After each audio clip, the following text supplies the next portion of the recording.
আসসালামু আলাইকুম।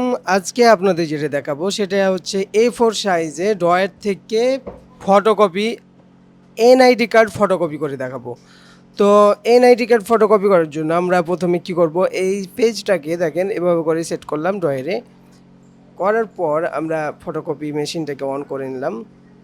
এখানে দেখেন যে A4 যে পেজটা আছে সেটা সেট করা আছে এবং এটা ড্রয়ার সিলেক্ট করা আছে। আমরা ড্রয়ার থেকে এনআইডি কার্ড ফটোকপি করব।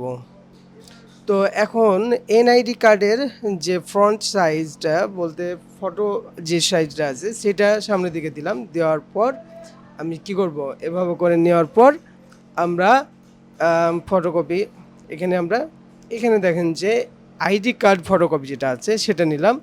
নেওয়ার পর আমরা স্টার্ট যদি দিই তাহলে দেখবেন যে কপি হইতে লেগেছে। যেহেতু আমরা এক কপি নিব, এক কপি সিলেক্ট করাই আছে। আর যদি একের অধিক হতো তাহলে আগে কপির সংখ্যাটা দিয়ে আমরা আইডি কার্ড কপিটা দিতাম। এখন এখন ব্যাক সাইড সেট করার কথা বলছে। আমরা এভাবে করে পিছন দিকের সাইডটা আমরা সেট করে দিব। পিছনের সাইডে সেট করার পর আমরা কি করব, আবার ঢাকনা ঢেকে দেওয়ার পর স্টার্ট দিব, আবার কপি দেখাচ্ছে। এবং এখন দেখবেন যে এখান থেকে এই ড্রয়ার থেকে ফটোকপি হয়ে A4 সাইজে চলে আসলো আইডি কার্ডটা। তো আমরা কি করব, এভাবেই আমরা A4 সাইজে আইডি কার্ড ফটোকপি করে দেখাবো।